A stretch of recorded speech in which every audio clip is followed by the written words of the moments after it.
Be here today, and I've learned so much by the sessions I've heard this morning, so thanks very much for all the insights that AIWM have pulled together. I think I need to put this here. Sorry. Just 1 second. I'm not a boy, I need a tie. Here we go, great. So I've had the pleasure of spending Wednesday in Bangalore, yesterday in Delhi, and now here today in Mumbai to really talk about alternative investments. We're a bit stretched for time, so I'm going to basically skip over a little bit about the first part of my session and get into the main meat of the actual part of the conference today. I work for the CAIA Association, Chartered Alternative Investment Analyst Association. We are a professional qualification that focuses exclusively on alternative investments. That's the first level of the curriculum. I've got soft copies on my desk over here if anybody would like to have a look through the CAIA curriculum. But I'll skip over the CAIA presentation and really move into the next session, which is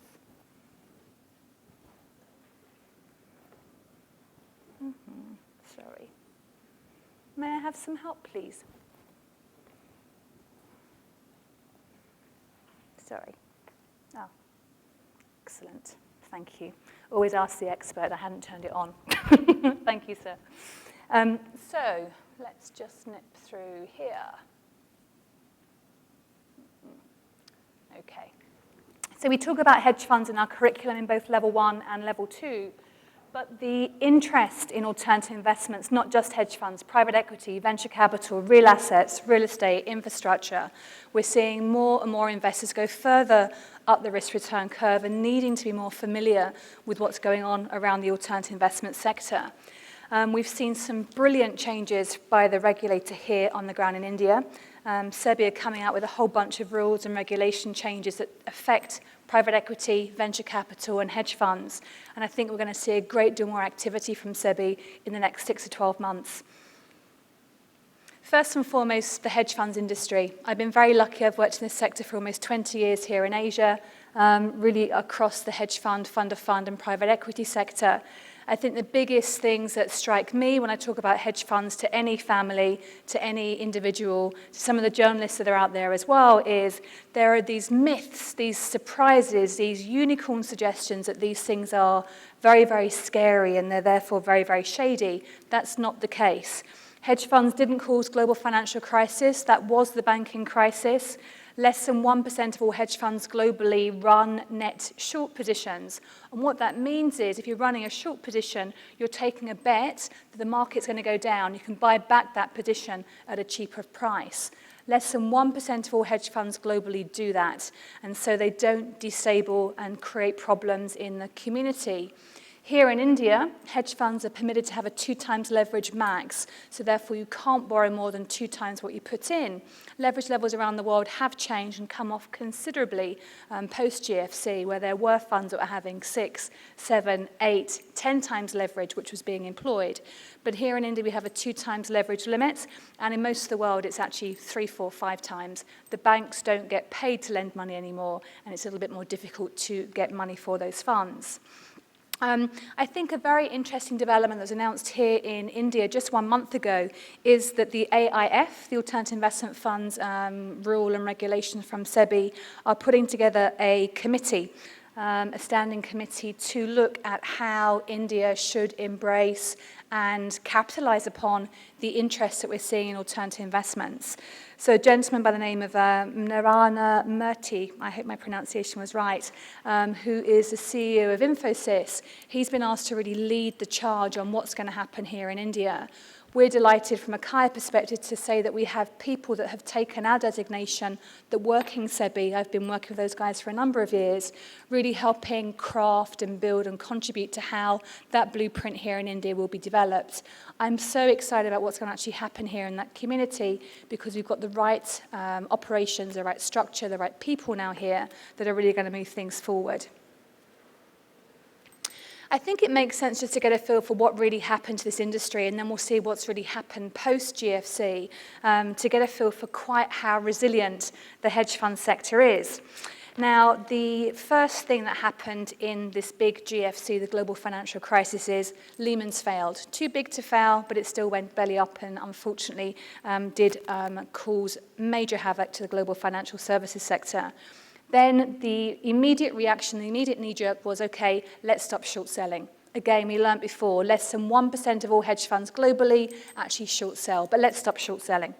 Massive deleveraging, bank fear, give me back my money. Those guys that had 6, 7, 8 times leverage were forced to give that money back to the banks. And investors got wobbly. They got exceptionally scared and very, very worried, and they asked for their money back. That therefore prompted the hedge funds to put up gates. They didn't have the money to give back. They were leveraged. The banks had taken back their money. They didn't have the cash to actually put back into the system. So there were huge suspensions, very, very high levels of nervousness within the sector. And then if things couldn't have gotten worse, Madoff was announced. The big Madoff fraud, the big Madoff case. The very unfortunate downside was 2,000 businesses liquidated. That's a quarter of all hedge funds globally liquidated. So $1.2 trillion of net assets were taken out of the hedge fund marketplace. However, post-GFC, hedge funds did exactly what they say on the tin. Major drawdown, peak to trough, 25% for hedge funds. Within the year, almost 75% of that was made back.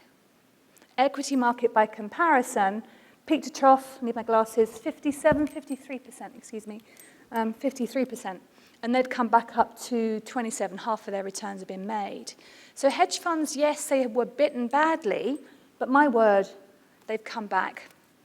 So we've just reached, I think, 8,500 hedge funds now around the world. Now, I know AJ was saying that he was talking about the number of China hedge funds, and I was in China last week presenting to a number of private banks and family offices there. That market is definitely growing. But there's 8,500 hedge funds around the world. We'll talk about India in a moment and get a feel for how many of them there are here. And there's 1,700, fund of hedge funds. They're groups of hedge funds that you make one investment into the fund of hedge fund, and the fund of hedge fund buys into the underlying hedge fund. There's lots of them. Now, a decade ago, there were just these major strategies were what the hedge funds were actually investing in. Equity, event-driven, macro, relative value. They were the main headlines that were given for investments to be made. Investors are a lot smarter today, and if you're working with family offices or in an advisory role, your clients will now give you a much more ringed-fence return profile, put cash into equity long short, buy me a fundamental growth type portfolio. They want to therefore see what that real alpha is. But the actual classification, the types of strategy available has changed, and this list just gets longer and longer and longer as further parameters and compartmentalization is being offered to the end fund. And also, arguably, if you are delivering alpha, that special sauce, you want to really, really quantify where that alpha is coming from. If it's beta return, market return, you don't want to pay for it. Now, the hedge funds assets globally have just crossed $3 trillion. So the dip down that we see there with the two red boxes at the bottom, that's GFC. That's what happened with a number of funds. But we've really seen this number grow. However, a point to think about, $3 trillion globally. Here in Asia, just $145 billion of that is actually managed from the region. So a very small sliver of that global portfolio. And that's demonstrated by this. The concentration of funds around the world is just getting tighter and tighter and tighter. These top 10 funds, the billion-dollar hedge fund groups around the world, they run $500 billion of assets. That means they control just shy of 20% of the global hedge fund money that's available. Many are in the States, many are in the UK. Names, I'm sure, if you're looking at alternative investments, will be familiar to you. But these guys are controlling a chunk of this money. Closer to home, historically, Hong Kong and Singapore played war on who's going to be the main hub for hedge funds. Australia had a really good chance for a wee while as well. It really has been settled. Hong Kong now has 5 of the top 10 funds running about $25, $26 billion of assets on the ground managed from Hong Kong. Singapore has a couple of them alongside of Australia and also Australia and Singapore. But even more concentration here, we learned for the global hedge funds, 17% of all assets is across the top 10. For the Asian hedge funds, 45% of all assets is managed by these top 10 managers. So a massive concentration. And I'm really hoping that we'll see a bit more diversification, but that isn't going to happen anytime soon. And why? Well, it probably costs $300,000 or $400,000 to put a hedge fund together, to build a hedge fund. And you probably need about 150 to 200 million dollars of assets under management at a management fee of 1.5 and a performance fee of, say, 15 plus to make money. This is the distribution of those global 3 trillion of assets by firms. Now, of those 8,500 funds, 65% of them run less than $250 million at the firm level. They're not making any money. 65% of all hedge fund businesses globally aren't breaking even. They're beneath their high water mark. And if you look at it from a fund perspective, that concentration is even clearer. So by fund at this level, 81% of those 8,500 funds globally are running less than what is typically suggested to be a business that's viable. Pretty sobering when you think about it. And unfortunately, it's brutal. 3 out of 5 hedge funds fail, and that number has only gotten bigger in the last year or so. So if you look at here, the blue lines represent the number of funds that have launched, and the red line represents the number of funds that have actually liquidated in the last few years. Yes, that early part of the turn of the century, many more launches versus liquidation, quite a few beta players in there as well, but you've seen a big change happen in the last couple of years. India. My word, the best global performing hedge fund was here on the ground in India last year in 2014. A guy called Ralph Kruger, an ex-fighter pilot for the Indian Army. He runs about $25 million, a very small portfolio manager. And he had performance of 225% in 2014. Now, on the 1, 2, 3, and 5-year return basis, India has trumped every other geographic of investment. Yes, there's a lot of beta in there, and we'll talk about that in a second, but there's some absolutely talented alpha investments coming out of the Indian market. Now, we've heard all day today about where there are opportunities, where we should be diversifying, things we should be capitalizing in our portfolios. These numbers speak for themselves. The world investor pool looking at India to find investment targets. I'm shocked by the sheer number of my friends from the States and from Europe who are coming into Asia, meeting me in Hong Kong for supper and taking the overnight flight across to India. They're all looking for target investments and getting more involved with what's happening here. And that's exactly why. Yes, almost half of the funds here have a pretty big beta contribution to their bottom line. So if you look at beta is typically market, we've had great markets here in India for the last couple of years. That's going to make things do well and make things go up anyway. But even with those half managers, you look at the alpha contribution, they've still done very, very well. And from a performance perspective, if I'm an investor giving money to that particular portfolio manager, I'm happy about that because those returns are obviously extremely good. A few names. Who are these players here on the ground? We spoke about SEBI, we spoke about regulatory change, we spoke about what's actually happening by way of the alternative investments industry. Now, these are the top 5 homegrown Indian hedge fund groups. Arth Veda, Alpha Japan, is the largest and the best performing fund that's being managed locally. I must admit, I made a mistake about it 10 years ago. Arth Veda were a client of mine. I thought the guy he was working for a group called Darth Vader, and to this day I still refer to him as Darth Vader. But these funds are where the homegrown talent is really positioned and where those managers are making money. And then looking at the actual India-only invested funds, these are domestic groups that are either run out of Singapore, taking advantage of that double taxation treaty between here, Mauritius, and Singapore, like Helios, for example, and Alchemy. Then here on the ground, you've got Caesar and Red Art, but some big names here that are running and doing extremely well in running alternative investment funds. Now, a fund of hedge fund manager has to get this right every single month. All this is a heat map. It gives you the top and bottom performing sectors across each of those buckets of investments for the last 13 years. So as a fund manager, every single month, I've got to get that that bet correct. I'm being given money to deploy into a global fund of fund. I've got to buy equity, I've got to buy macro, I've got to buy merger arbitrage. I've got to have a balanced global fund of hedge fund portfolio. But take a color, choose orange, for example, second column in top line. That is, I believe, the emerging markets by way of that sector. Emerging markets went up almost 40% in 2003, two columns across 21% in 2005, and so on.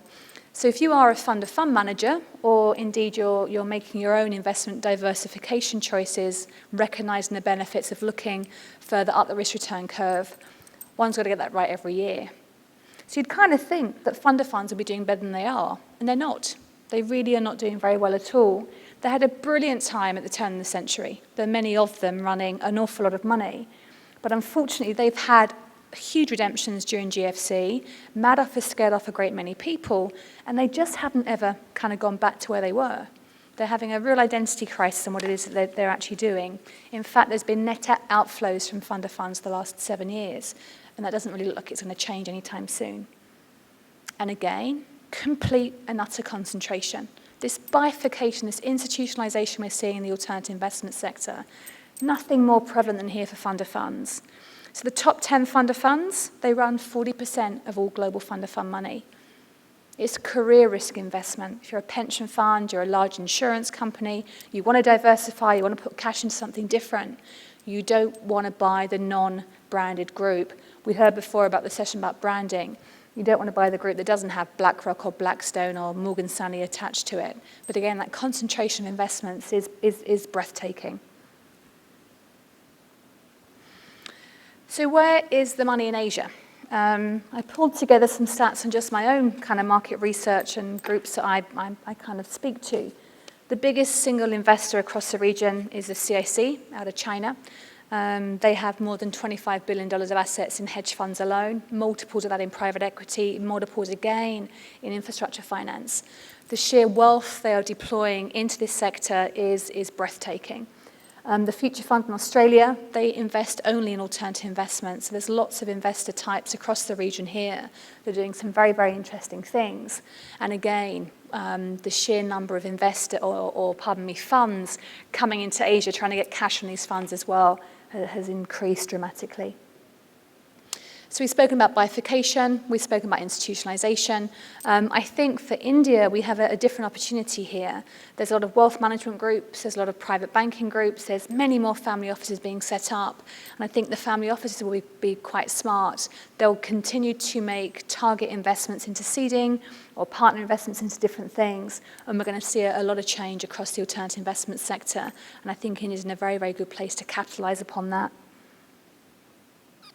I'll just skip this in the interest of time. So what's next? There'll be more bifurcating. The fact that we're already seeing such a chunk of all assets globally with such a small number of funds, and so many funds beneath that watermark of actually turning a profit, is going to get tighter and tighter and tighter. And with that will come, unfortunately, the regression of performance will get much more similar as well. So finding a manager who really delivers alpha is becoming even more difficult, because you have guys that, frankly, are quite wobbly and quite flabby in what they can or can't perform, and you're going to find that actually even more concentrated, which means hedge funds will have to go back to being alternative, club deals, finding partners, aligning themselves. If you look at the assets that have flown into Asia in the last 12 months, over half of it has come from families. So the family offices are now putting their own seeding businesses together and putting money to work, buying directly into talent of people that are leaving the investment banks. There's been a massive amount of that go on. And I think, no surprise here, but the big Asian-based institutional investors are picking up quite so much money and taking on board quite so much investment across the alternative investment sector.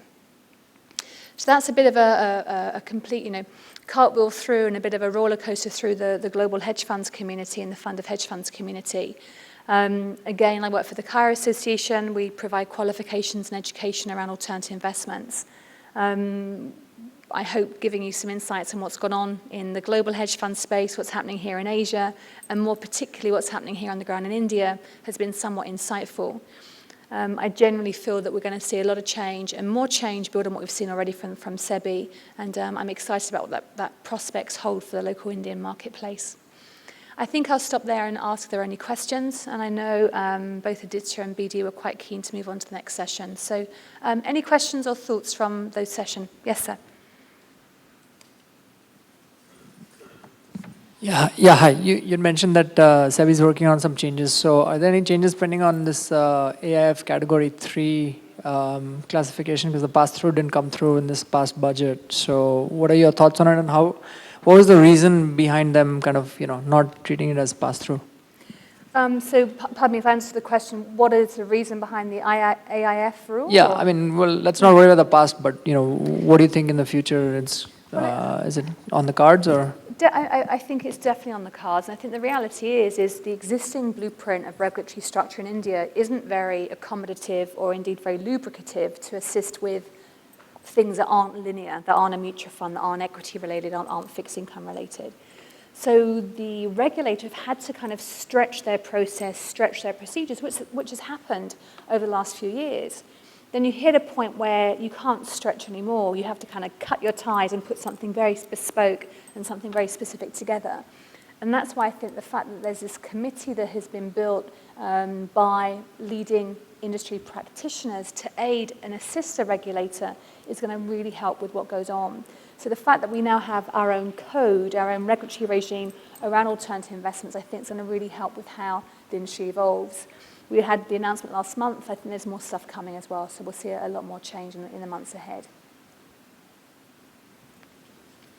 Thank you for your time this afternoon. I'll pass back to Aditya. Thank you.